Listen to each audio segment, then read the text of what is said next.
கர்த்தருடைய பரிசுத்த நாமத்திற்கு மகிமை உண்டாவதாக. தேவ பிள்ளைகளே, இன்றைக்கு மோவாபியரை குறித்து தியானிக்க போகிறோம்.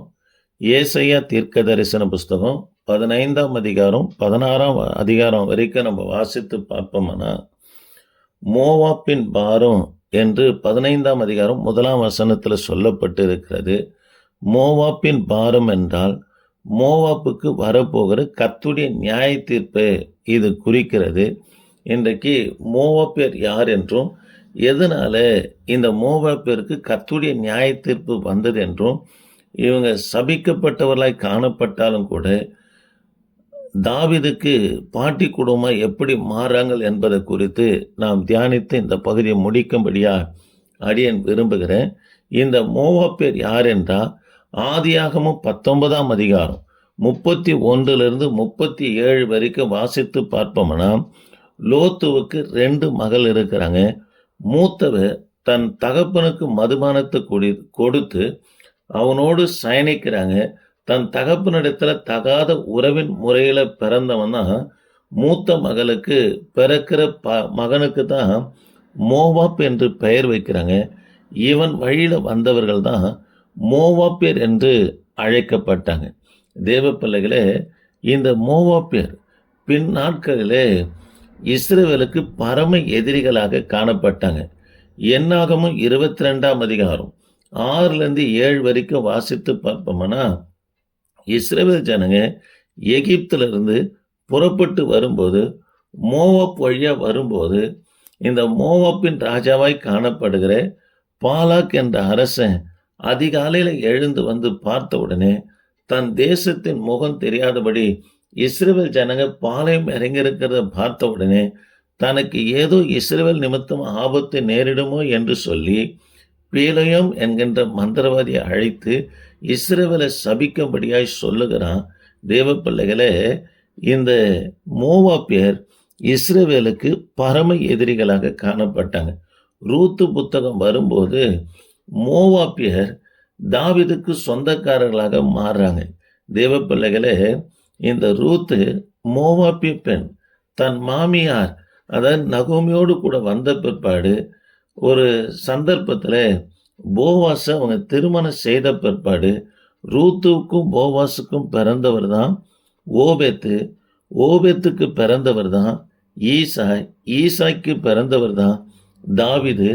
இதை குறித்து ரூத்துவின் சரித்திர புத்தகம் 4ஆம் அதிகாரம் 21 22 வரைக்கும் வாசித்து பார்ப்போம்னா நம்ம அறிந்து கொள்ள முடியும். தேவ பிள்ளைகளே, தாவீதுக்கு இந்த சபிக்கப்பட்ட தேசமாய் அதாவது மோவாபியராய் காணப்பட்ட இவங்க அதாவது 10ஆம் தலைமுறை வரைக்கும் தேவாலயத்துக்குள்ள வரக்கூடாது என்று சொல்லி கர்த்தர் சபித்ததான இந்த மோவாபியர் தாவீதுக்கு பாட்டி குடும்பமாக மாறுகிறதே இந்த இடத்துல பார்க்கிறோம். 1 சாமுவேல் 21ஆம் அதிகாரத்தில் தாவீதை அதாவது தேவ பிள்ளைகளே 1 சாமுவேல் 18ஆம் அதிகாரத்திலிருந்து 1 சாமுவேல் 30ஆம் அதிகாரம் வரைக்கும் சவுலாகிய இஸ்ரவேலின் ராஜா தாவீதை துரத்துகிறார். தாவீது 10 வருஷம் காடுகள் அலைந்து திரிகிறார். யூதயா வனாந்தரம், மாகோன் வனாந்தரம், இது போல காடுகளை சுற்றி அலையும் போது கூட தாவீதுடைய தாய் தகப்பனும் இருக்கிறாங்க.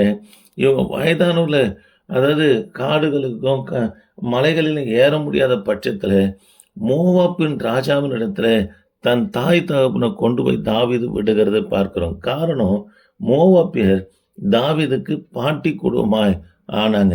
தெய்வ பிள்ளைகளே, இப்படி இருந்தும் கூட இப்போது மோவாபியர் இல்லை. காரணம், மோவாபியர் தேவனையும் தேவனுடைய பிள்ளைகளை அறிந்திருந்தும் கூட கர்த்தரிடத்தில் வராத பட்சத்தில் அவர்கள் முற்றிலுமாக அழிக்கப்பட்டார்கள் என்று சொல்லி வேதத்தில் வாசிக்கிறோம். இந்த மோவாபியருடைய குணத்தை குறித்து யூதாவின் பொதுவான நிருபம் 6ஆம் வசனத்தில் சொல்லப்பட்டு இருக்கிறது. அதாவது எதாகிலும் கிடைக்கும் என்று முகஸ்துதிக்காக பேசுகிறவர்களாக காணப்பட்டாங்க. ஆகவே தேவ பிள்ளைகளே, ஏதோ ஒரு மனுஷனிடத்தில் இவங்க எதிர்பார்க்கிற நன்மை கிடைக்கிற வரைக்கும் அவங்கள புகை பாட்டு பாடிக்கினே இருப்பாங்க. கிடைக்கலன்னு சொன்னால் அவளை தூக்கி எரிஞ்சு போட்டுனோம்னா வருகிற குணம் உடையவர்களாக யார் இருந்தாங்கன்னா இந்த மோவாபியர் இருந்தாங்க. தேவ பிள்ளைகளே, ஏசாயா தீர்க்க தரிசன புஸ்தகம் 15ஆம் அதிகாரம் 1-2 வரைக்கும் வாசித்து பார்ப்போம்னா, 1-8 வரைக்கும் நம்ம வாசித்து பார்ப்போம்னா, அதாவது 15 பட்டணங்கள் இந்த மோவாப் தேசத்தில் இருக்கிறத குறித்து சொல்லப்பட்டிருது. ஆர், கீர், நேபோ, மெததபா என்று 15 பட்டணங்கள் கொடுக்கப்பட்டு இருக்கிறது. இந்த 15 பட்டணங்களிலும் அலறுதல், அழுக, புலம்பல், கூக்குரல் கேட்கப்பட்டது. காரணம், இவர்கள் செய்த பாவத்தின் நிமித்தமாக இவர்கள் அசிரிய தேசத்தாரிடத்துல கர்த்தர் ஒப்பு கொடுத்த உடனே அவங்க சிறைப்பிடித்து கொண்டு போறாங்க. இதுதான் ஏசாயா 15ஆம் அதிகாரம் 1ஆம் வசனத்தில் மோவாப்பின் பாரம் என்று சொல்லப்படுகிறது. ஏசாயா 15ஆம் அதிகாரம் 1ஆம் வசனம், மோவாப்பின் பாரம், இரவிலே மோவாப்பில் உள்ள ஆர் என்னும் பட்டணங்கள் பாழாக்கப்பட்டது, அது சங்காரமாயிற்று. இரவிலே மோவாப்பில் உள்ள கீர் என்னும் பட்டணம் பாழாக்கப்பட்டது, அது சங்காரமாயிற்று என்று சொல்லி வாசிக்கிறோம். தேவ பிள்ளைகளே, 15ஆம் அதிகாரம் 1ஆம் வசனத்தில் இரவிலே இரவிலே என்று 2 முறை வருகிறது. இது மோவாப் தேசத்தின் மீது சடிதியாக வரப்போகிற அழிவு குறித்து சொல்லப்படுகிறது. அந்த அளவுக்கு அசிரியர் அவர்களை அழித்து போட்டார்கள் என்று சொல்லி நாம் பார்க்கிறோம். தேவ பிள்ளைகளே, 15ஆம் அதிகாரம் 2ஆம் வசனத்தில் பாய் அழியும்படி மேடைகளாகிய பாயத்துக்கும் தீபோனுக்கும் போகிறார்கள் என்று மோவாபியர் குறித்து ஏசாயா இந்த இடத்துல சொல்லுகிறத பார்க்கிறோம்.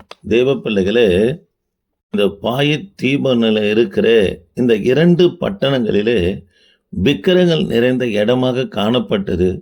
போய் வணங்கும் அந்த விக்கிரக தெய்வத்தினால மோவாபியர்கள் காக்கப்படுவார்கள் என்றும், இராணுவ வீரர்களை தங்களை பாதுகாத்து கொள்ள முடியும் என்று சொல்லி எங்கே புறப்பட்டு போகிறாங்கன்னா, அதாவது பாயத்துக்கும் தீபோனுக்கும் புறப்பட்டு போகிறார்கள் என்று பார்க்கிறோம். ஆனால் ஏசாயா சொல்றாரு, அவர்கள் அழியும்படி மேடைகளாகி பாயத்துக்கு புறப்பட்டு போகிறார்கள் என்று சொல்லி பார்க்கிறோம். பாயத்து என்றால் வீடு என்று பொருளாக இருக்கிறது. தெய்வ பிள்ளைகளே, இந்த இடங்களிலே அவர்கள் வணங்கும்படி கோயில்களை தேடி போறாங்க, அழிவை தேடி கொண்டார்கள் என்று சொல்லி பார்க்கிறோம். கர்த்தருடைய பிள்ளைகளாய் இருக்கிற ஆண்டுடைய பிள்ளைகளுக்குள்ள எந்த காரணத்து கொண்டும் விக்கிரக வழிபாடு வரவே கூடாதுங்க. வந்தால் அது அழிவுக்கு நேரம் நம்மளை என்ன பண்ணால் அது வழி நடத்திடும். ஆக தேவ பிள்ளைகளே, விக்கிரகத்தை கர்த்தருடைய பிள்ளைங்க வணங்கவே கூடாது, அதை நமஸ்கரிக்கவும் கூடாது. அப்பேற்பட்ட சடங்கு சம்பிரதாயத்துக்கு செவிகளை சாய்த்து கர்த்தருடைய பிள்ளைகள் போகவே கூடாது. கர்த்தர் அதை குறித்து எச்சரிப்பாக இந்த வேதாகமத்தில் இருக்கிற 66 புத்தகங்களில் இதை குறித்து சொல்லப்பட்டு இருக்கிறது. தேவ பிள்ளைகளே, 5வது பட்டணமாக இருக்கிற நேபோ என்று சொல்லி பார்க்கிறோம். இந்த நேபோ மலையில தான் இங்கே தான் மோசவை கர்த்தர் நிறுத்தி கானானை பார்ப்ப அதுக்குள்ளே பிரவேசிக்க மாட்டேன் என்று சொன்ன உடனே பிரகாசமான ஒளியை மோசே திரும்பி பார்க்கிறார். கர்த்தர் நிற்கிறார், ஒளியாக நிற்கிறார். மோசே மெதுவாக நடந்து போய் அந்த ஒளியாக தேவன் மேலே சாய்ந்த உடனே மோசேவுடைய ஜீவன் பெறுகிறது. கர்த்தரே மோசே பிடித்து அந்த நேபோ மலையில் நம்ம கலத்துகிறார். தேவ பிள்ளைகளே, மீகாவேல் தூதன் அவரை அடக்கம் பண்ணுகிறத பார்க்கிறோம். கர்த்தரே அவரை அடக்கம் பண்ண தொட்டு தான் இன்னாறு வரைக்கும் மோசேவுடைய கல்லறை நம்மனா கண்டுபிடிக்கவே முடியல. ஆனால் தேவ பிள்ளைகளே, மத்தேயு சுவிசேஷ புத்தகம் 17ஆம் அதிகாரத்தில் மறுரூப மலையில், அதாவது மோசே இயேசுவினிடத்தில் பேசுகிறதே நம்ம பார்க்கிறோம். அது மாத்திரமல்ல, 6வது பட்டணமாக இருக்கிற மெதபா என்று சொல்லி வாசிக்கிறோம். தேவ பிள்ளைகளே, யோசுவாவின் புத்தகம் 13ஆம் அதிகாரம் 16ஆம் வசனத்தில் இது மோவாப் தேசத்தில் இருந்தாலும் கூட இது ரூபனுக்கு சொந்தமானது என்று யோசுவாவின் புத்தகம் 13ஆம் அதிகாரம் 16ஆம் வசனத்தில் இந்த பட்டணம் அழிக்கப்பட்டது. காரணம், இப்போ அது யாருடைய வசத்தில் இருந்ததுன்னா மோவாப்பியருடைய வசத்தில் இருந்தது. தேவ பிள்ளைகளே, மோவாப்பியர் 5 பட்டணங்கள் கொண்ட, அதாவது தேசமாக காணப்பட்டாலும் கூட அவங்க அழிக்கப்பட்டதுக்கு காரணம், அழிந்து போவதற்கு காரணம், விக்கிரக ஆராதனை வழிபட்டாங்க, தேவனை தேடாமல் போனாங்க. தேவனுக்கேற்ற பரிசுத்தம் அவங்களிடத்துல இல்லை. கர்த்தரையும் அவருடைய சத்தியத்தை அறிந்த பிற்பாடு தேவனை தேடணும். விக்கிரக வழிபாடு நம்மளை விட்டு விலகணும். தேவனுக்கேற்ற பரிசுத்தம், அது ஊழியக்காரராக இருக்கட்டும், விசுவாசியாக இருக்கட்டும், யாராக இருந்தாலும் தேவனுக்கேற்ற பரிசுத்தம் இல்லைன்னா அவர்கள் அழிவை தேடிக் கொள்ளுகிறார்கள் என்று சொல்லி பார்க்கிறோம்.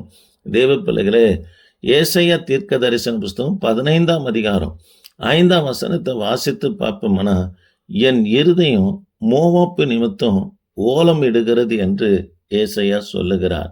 தேவ பிள்ளைகளே, என்னதான் நியாயத்தீர்ப்பை கர்த்தர் அறிவித்து கொண்டு வந்தாலும் கூட தேவனுடைய இருதயம், அதாவது ஏசாயாவுடைய இருதயத்தை பாரப்படுத்தின நிமித்தமாக அவங்க இஸ்ரவேலுக்கு எதிரியாக இருந்தாலும் கூட ஏசாயா அவர்களுக்காக, அதாவது அழிவு தரிசனத்தை கண்டு சொன்னாலும் கூட அதாவது புலம்புகிறார்.